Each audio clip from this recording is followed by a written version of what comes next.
On va passer à l'exercice numéro 4, exercice sur les statistiques. Un exercice à 2 points. Je vais vous lire l'énoncé. Le tableau suivant donne les notes reçues par 40 élèves dans un contrôle surveillé. Donc un tableau qui contient les notes obtenues dans le contrôle et le nombre des élèves. Première question, déterminer le mode. Deuxième question, déterminer le pourcentage des élèves qui ont reçu une note qui dépasse 12. Troisième question, déterminer la note médiane. Alors je vais dresser le tableau.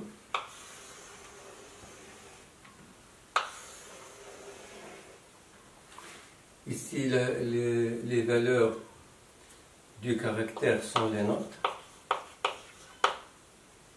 Et l'effectif, c'est le nombre des élèves.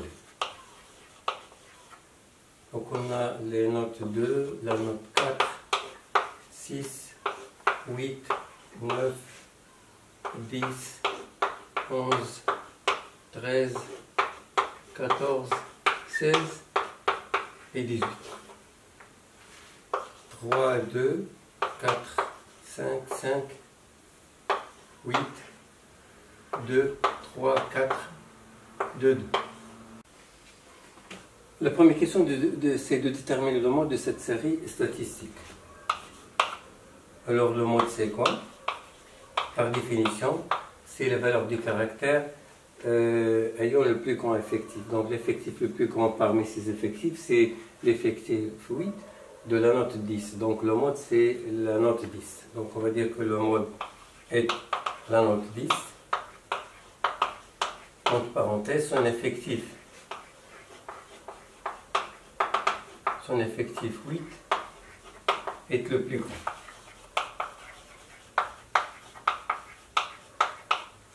Deuxième question, déterminer le pourcentage des élèves qui ont reçu une note qui dépasse 12. Donc les notes qui dépassent 12 sont 13, 14, 16, 18. Leur effectif respectif, 3, 4, 2, 2. Donc le pourcentage qu'on va noter P, ça va être bien sûr l'effectif total multiplié par 100. Alors l'effectif de ces valeurs, c'est 3 plus 4 plus 2 plus 2, ça fait 11. 3 plus 4 c'est 7, plus 2 plus 2 c'est 11. Sur l'effectif total c'est 40, parce qu'on a 40 élèves, multiplié par 100. Égal. Alors on peut simplifier par un 10, ça fait 110 divisé par 4. Donc je divise par 2, ça me donne 55 sur 2. Je divise par 2 une deuxième fois, ça donne 27,5%.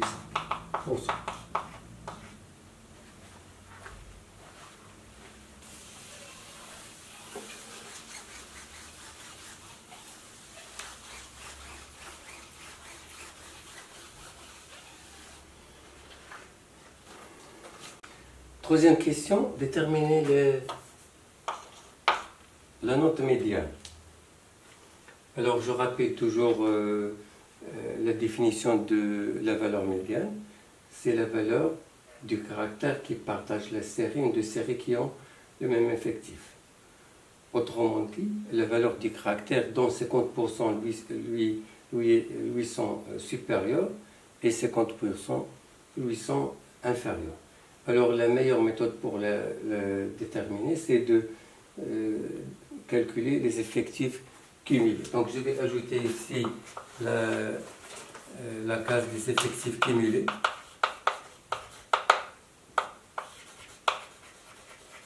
Les effectifs cumulés de la première valeur 2, c'est son effectif. De la deuxième, c'est 3 plus 2, ça fait 5. De la suivante, c'est 5 plus 4, ça fait 9. De la suivante, 9 plus 5, c'est 14. Puis après, 14 plus 5, c'est 19. Et puis 19 plus 8, ça fait 27. 27 plus 2, c'est 29. 29 plus 3, c'est 32. 32 plus 4, c'est 36. Puis 38, puis 40. Alors, on a l'effectif total, c'est 40. Donc, la moitié de l'effectif total, c'est-à-dire 1 sur 2, c'est 20. Donc, on va essayer de déterminer les valeurs de caractère dont l'effectif cumulé ils sont supérieurs à 1 sur 2, ça veut dire à 40 sur 2, ça veut dire à 20. Alors, ils sont les valeurs suivantes, 27, 29, 32, 36, 38 et 40. Alors, la première valeur du caractère dont l'effectif cumulé est supérieur à 20, c'est 27. Il correspond à la valeur 10. Donc, la médiane, c'est la valeur 10. Alors, on va dire que la première valeur du caractère dont l'effectif cumulé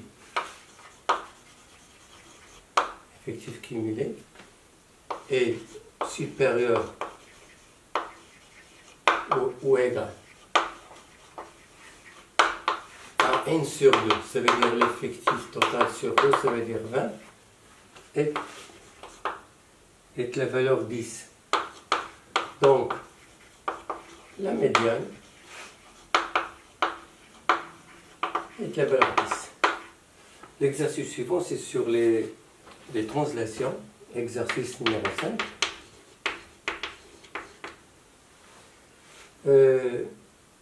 Il est noté sur 2. On a ici un parallélogramme EFGH de centre I et la translation T qui transforme F en I. Donc EFGH, un parallélogramme.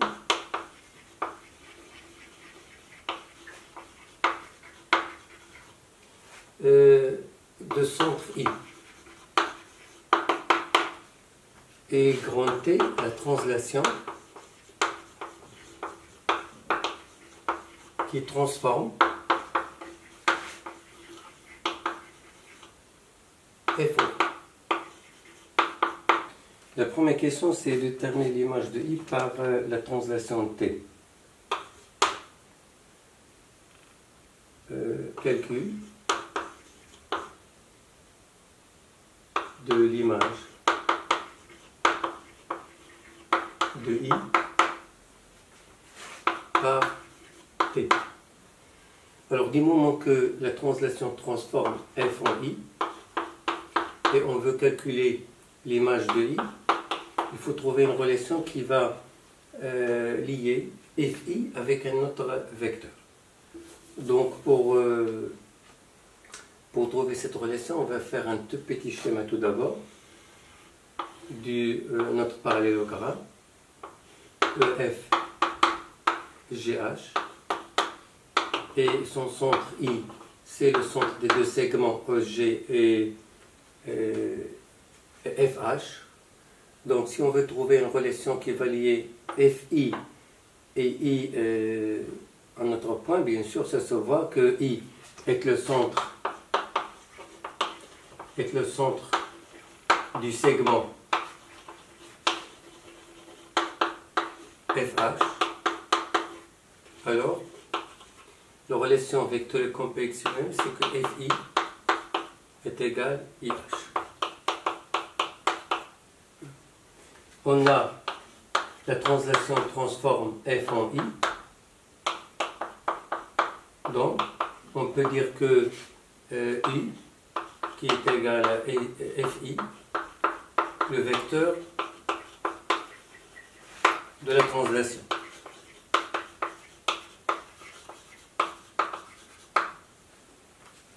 Alors, à cause de cette égalité-là, on peut dire aussi que IH est égal à I. D'où l'image de I, c'est le point H.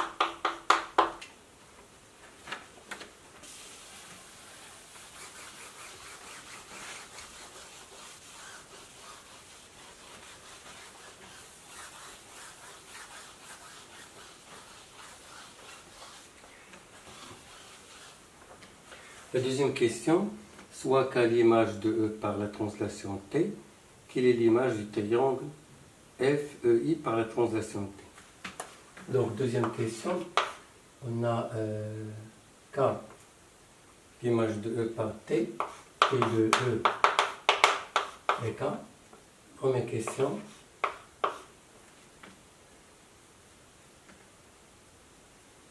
Déterminer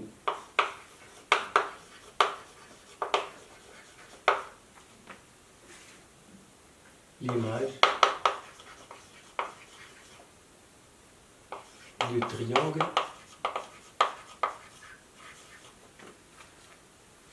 FEI par.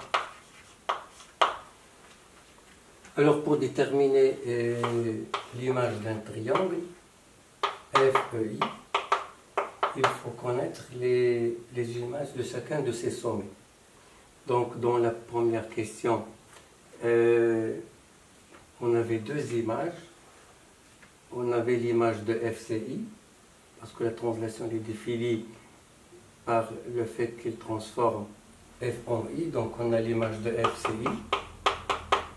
Et dans la première question, on a calculé l'image de I, c'était H, et on nous a donné l'image de E, c'est K. Donc l'image du triangle FIE, c'est le triangle IHK. Et il faut donner une définition au point K par une relation vectorielle. Donc on va dire que T de E, c'est K. Alors, EK, vecteur K, est égal au vecteur de la translation. On a le choix entre IH ou bien FI. Ils sont tous les deux égaux. On peut mettre IH par exemple, parce que les points H sont proches de E et K, que F et I. Et à ce moment-là, on peut dire que K, c'est le quatrième point pour lequel le quadrilatère IHKE est un parallélogramme. Donc, c'est-à-dire K est tel que IHKE est un parallélogramme.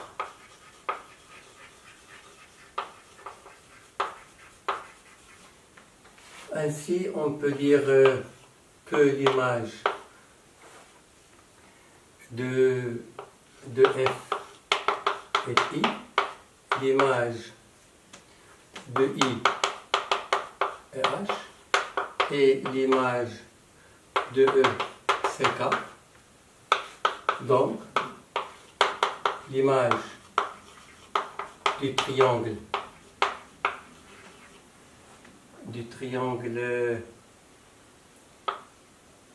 FEI est le triangle F, je vais le remplacer par I, E, je vais le remplacer par K, et I, je vais le remplacer par H.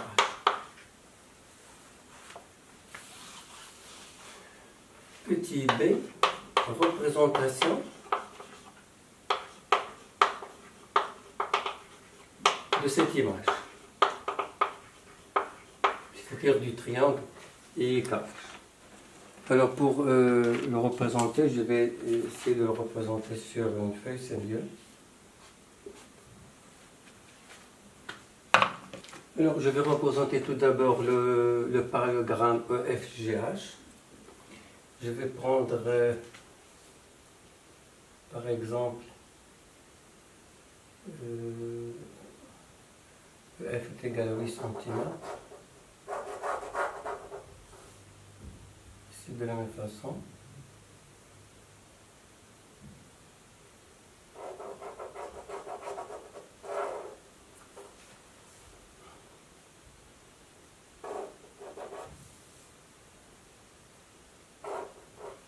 Le parallélogramme qu'on avait dessiné, EFGH.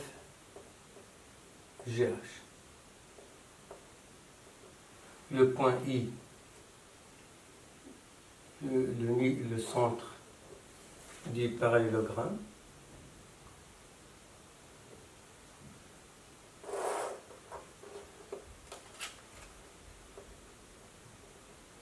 Et maintenant, on va essayer de représenter le point K de telle façon que IH, KE soit un parallélogramme. Donc il faut représenter le quatrième point. Donc il faut utiliser le compas. Alors pour représenter K, on va essayer de représenter le quatrième point tel que HKE est un parallélogramme. Donc pour représenter K, je vais essayer de mesurer une ouverture qui est égale à IE. Et je vais tracer un arc de centre H et de rayon EI.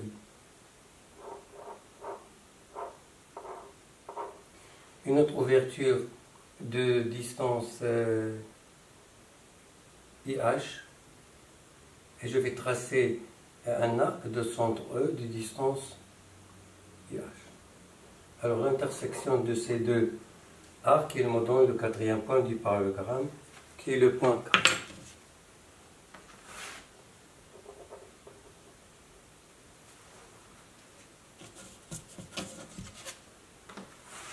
Donc le triangle qu'il faut faire apparaître, c'est IKH. IKH.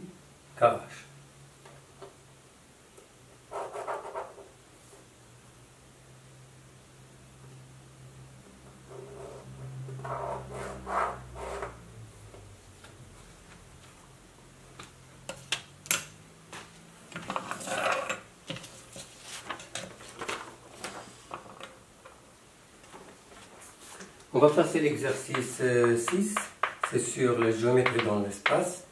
Il est noté sur 3 points. SABCD est une pyramide régulière de base 1 carré de hauteur SH, tel que SH est égal à 12 mètres et AB est égal à 24 mètres. Donc SABCD, une pyramide.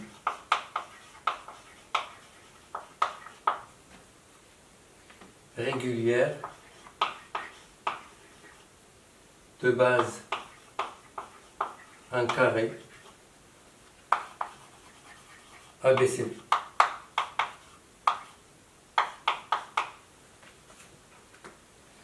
Et hauteur H qui est égal le segment SH. Avec la distance SH est égale à 12 mètres et la distance AB est égale à 24 mètres.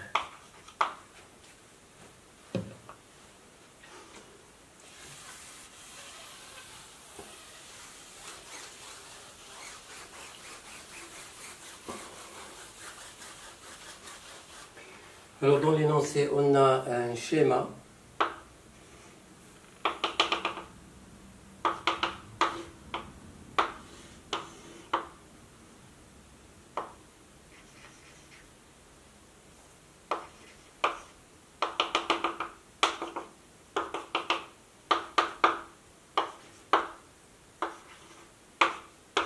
La base ABCD, la hauteur SH, voilà.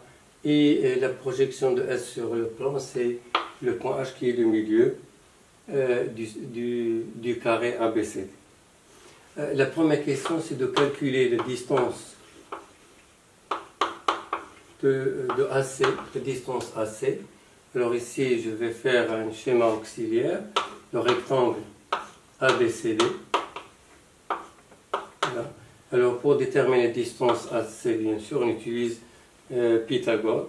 Donc, on va dire qu'on a AC au carré est égal à AB au carré plus BC au carré.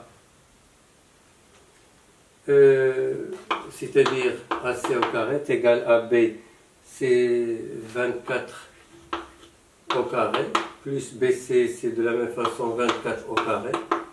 Donc c'est 2 fois 24 au carré. Donc AC, c'est quoi? C'est la racine carrée de 2 fois 24 au carré, je peux faire sortir le 24 au carré, ça devient 24 racine de 2. Bon, je peux le garder comme ça, avec une valeur exacte. Voilà, mètre. Le petit b, on déduire que SA est égal à 12 racine de 3 mètres. Montrons que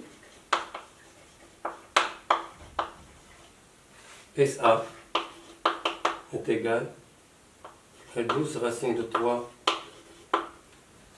mètres. Alors, qu'est-ce qu'on va faire pour déterminer la distance SA? Que dit bien, la distance SA, donc il faut essayer de voir le triangle correspondant. Du moment que SA est une hauteur, donc ça veut dire que SA il est perpendiculaire au plan ABCD. Donc ça veut dire que SA il est perpendiculaire à toute droite dans le plan ABCD, en particulier la droite AC. Donc ça veut dire que le triangle SAH il est rectangle en H.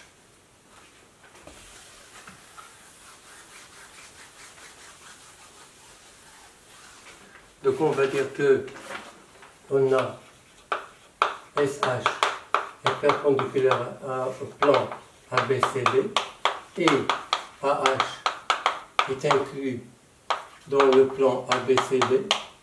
Donc SH il est perpendiculaire à H. D'où le triangle SAH est rectangle en H. Donc on peut utiliser Pythagore d'après la relation de Pythagore. Donc on l'a utilisé dans la première question, on va la répéter. Pythagore. On va dire à ce moment-là, du moment que le triangle est rectangle en H,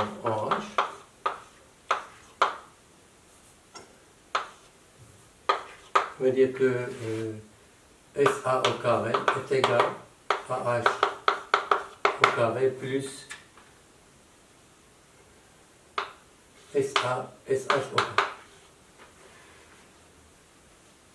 H c'est le centre du rectangle, ça veut dire que H c'est le milieu du segment AC, donc la distance AH c'est la distance AC divisée par 2, c'est-à-dire la distance qu'on a calculée dans la question 1, 24 racine de 2, on va la diviser par 2, ça nous donne 12 racines de 2.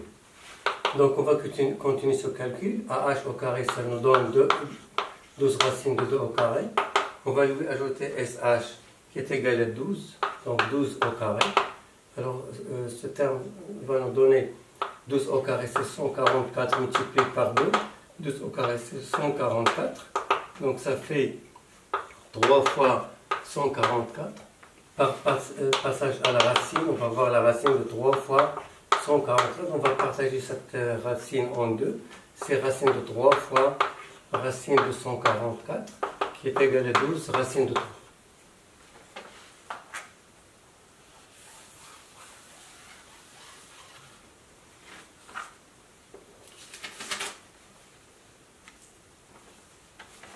Deuxième question, calcul du volume V1. Calcul de V1, volume de la pyramide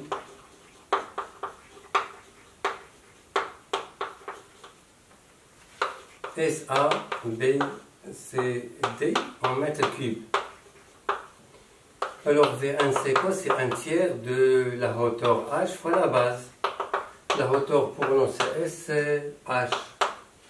Et la base c'est la surface du carré ABCD. Donc ça veut dire c'est un tiers fois SH c'est 12. Et ABCD c'est le côté au carré. C'est-à-dire AB fois AB, donc 24 fois 24. Alors V1, on va simplifier par un 3, ça nous donne 4 fois 24 fois 24. Voilà. Alors on va multiplier 24 fois 24, ça nous donne 16, 1, 8, 9, 8, 4, Donc 6, 7, 5. Je vais le multiplier par 4. Ça nous donne 24, 2, 28, 2, ça fait 3. Et 4 fois 5, c'est 20, donc 23 mètres cubes.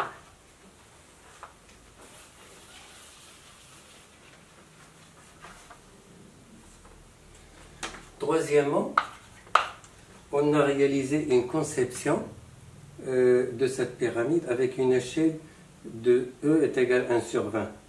Et on a obtenu une figure de volume V2. Première question, calculer V1 sur V2. Justifie. On a réduit cette figure avec une échelle E est égal à 1 sur 20. Et on a obtenu une figure de volume V2. Le volume obtenu est V2.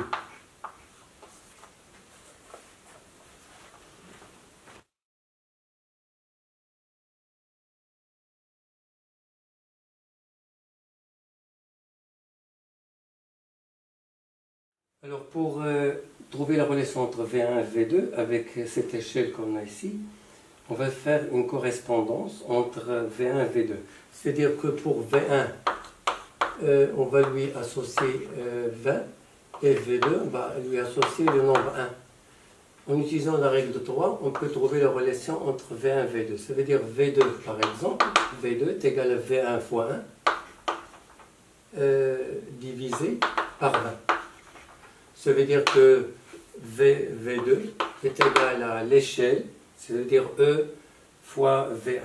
C'est-à-dire 1 sur 20, c'est-à-dire l'échelle multipliée par V1. Alors pour calculer le rapport que nous a demandé V1 sur V2, alors je vais changer les places entre 20 et V2. D'où V1 sur V2 est égal à 20. Voilà.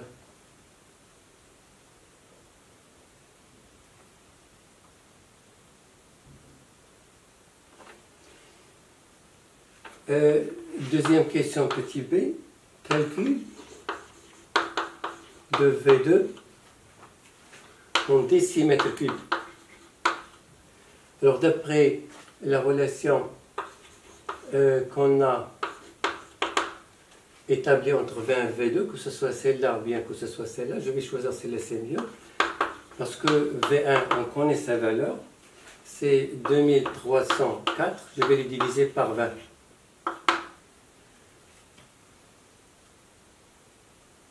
Alors je vais diviser ce terme par 2, puis par 10. Ça nous donne 1, 1, 5, 2. Je vais diviser par 12, on va trouver 115,2 mètres cubes. Alors on nous a demandé de l'exprimer en décimètres cubes. Donc mètres cubes en décimètres cubes, il faut multiplier par 1000. Donc ça va nous donner, voilà, 115 200 décimètres cubes.